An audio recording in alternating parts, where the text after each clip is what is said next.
normally call it a research as a qualitative research or as a quantitative research. Means what's the basic reason that research have been differentiated in two streams, which is qualitative stream and which is quantitative stream, and why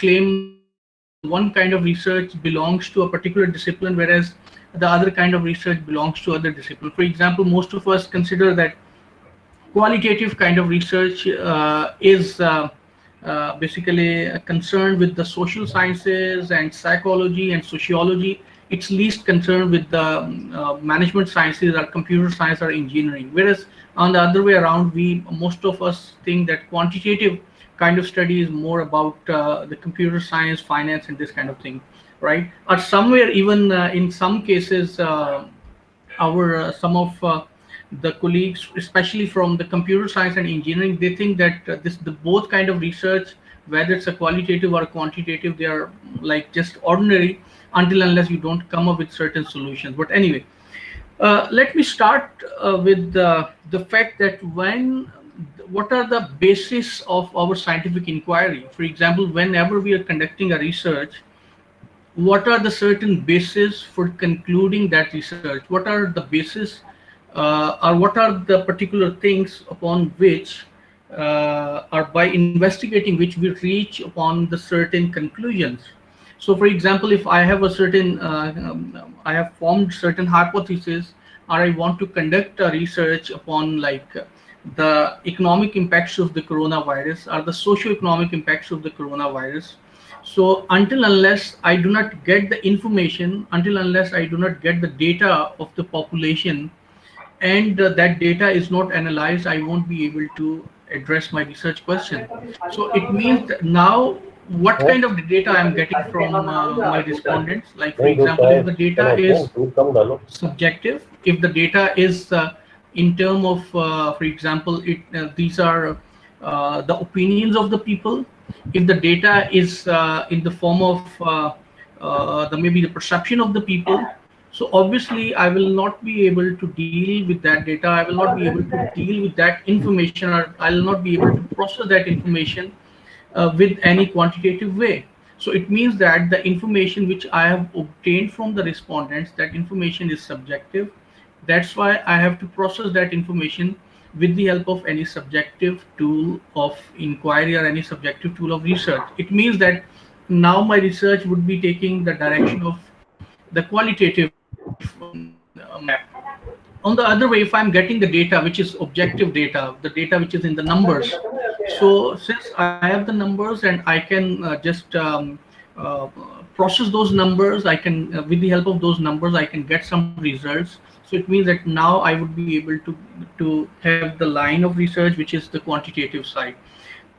My prime here submission is that a research, whether research is quantitative or qualitative, it depends upon the type of data you can get from your respondents, right?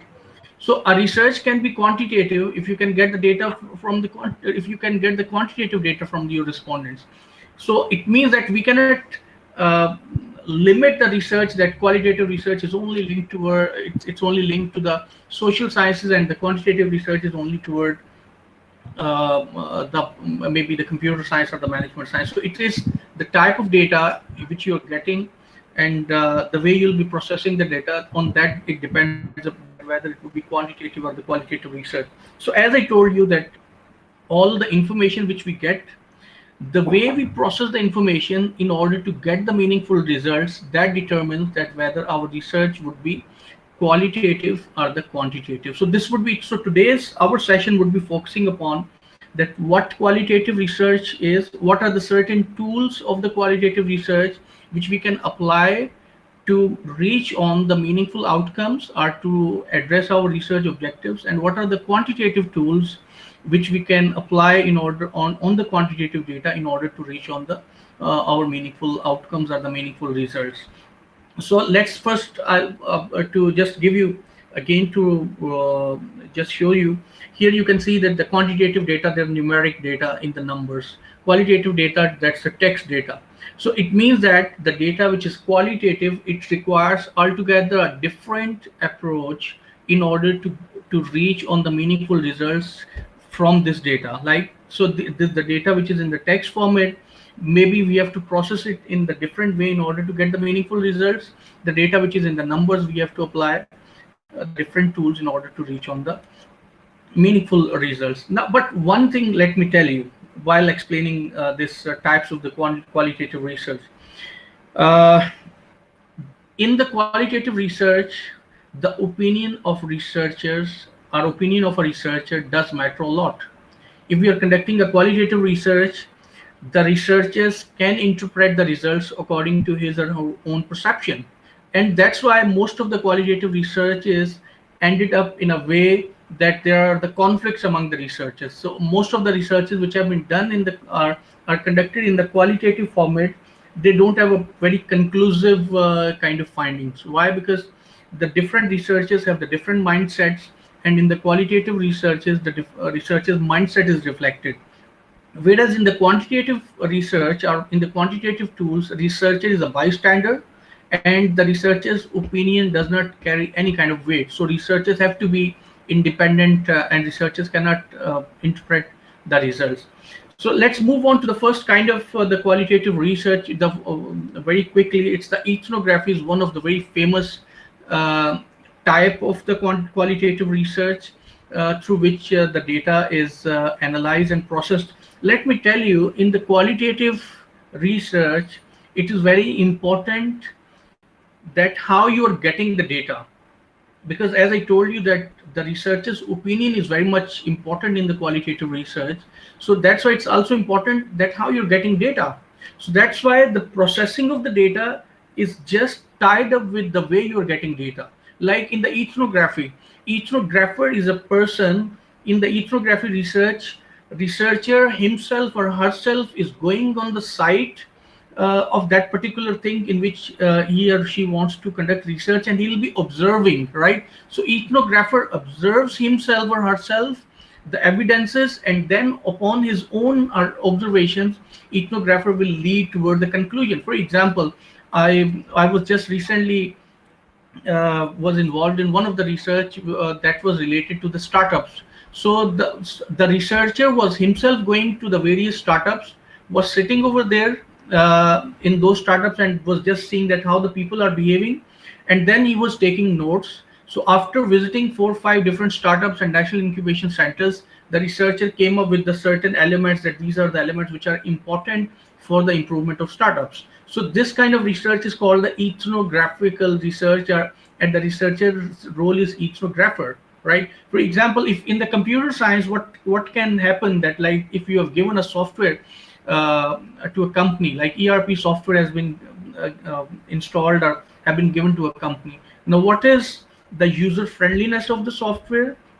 To what extent the company is accepting that software, to what extent the people are happy with that software? It's very simple.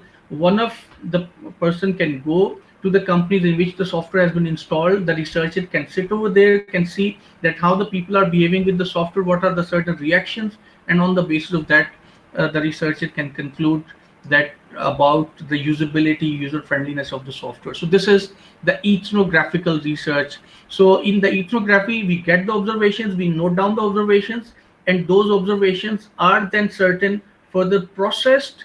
How they are processed, they are the observations are further the all the observations or whatever memos we have taken. Those memos are further divided into the various themes and sub themes in order to reach on the meaningful results. Then ethnography. After ethnography, there is a very famous other qualitative type of research is phenomenology. In the phenomenology, researcher himself may not be involved in the process, but researcher is interviewing the person who has experienced that phenomena. For example, if we are talking about the employee satisfaction, or if we are talking about the satisfaction of the people with the technological developments in the certain company. So what can be done from the phenomenological perspective, that we choose a couple of employees from that particular company, and we interview them. After asking various questions, then we the whatever the data, whatever the text we are getting, that text is analyzed by converting into the themes and sub themes, and then we reach on the conclusion that okay, whether they are happy with that technology, at what extent it's contributing to their productivity, or what would be the future of this particular technology. So in the phenomenology research, which is a kind of a qualitative research, the people are the respondents who have experienced a phenomena are interviewed, and based on their interviews we move on in order to go for, or we in fact conclude our research findings. Then there's a narrative inquiry, a bit different than the phenomenology. Narrative inquiry may be a second person account. For example, a person himself was not involved in particular phenomena. That person didn't experience that phenomena, but that person was a kind of evident of that phenomena. That person was there when that phenomena was happening. For example, now this the corona accounts, maybe after 5 years or after 10 years, a researcher come to us, and then they say, then he or she asks question from us that how the working patterns were once when the people were in the corona pandemic. So whatever our account would be, whatever we'll be telling, that would be our narrative, which will be sharing with that person. So that person would be taking our narrative. That narrative would be further divided into the various themes, mean that what are the various themes of my discussion, and then on the basis of that would be reaching on the conclusion. So narrative account inquiry is the account of other persons which has seen the certain phenomena, or maybe that person has itself experienced that certain phenomena. So this is the third kind of the qualitative research. Then the fourth is the case study based research. In the case study, we take a certain unit of measurement or unit of study. For example, we can take a person, we can take any organization, we can take any maybe industry, and then all of the various informations in the case study. We are not only related to the qualitative accounts. In the case study, we also get the quantitative data, we also get the qualitative data, we also get all the accounts and data of all the procedures. So we get the 360-degree data of a particular unit, and then on the basis of that data we just further analyze and reach on the conclusion about the certain that unit which we are undertaking. So primarily you can see in these are only the four types of research which I have shared with you, although there's a long list of the qualitative research. You can read the qualitative inquiry and research design of John Creswell in order to explore more about the qualitative research. But my prime aim here is to tell you that in the qualitative research, the role of researcher is very, very important. It means that qualitative researchers have to be expert of the field, or at least have to have an idea of that particular field in order to conduct the research.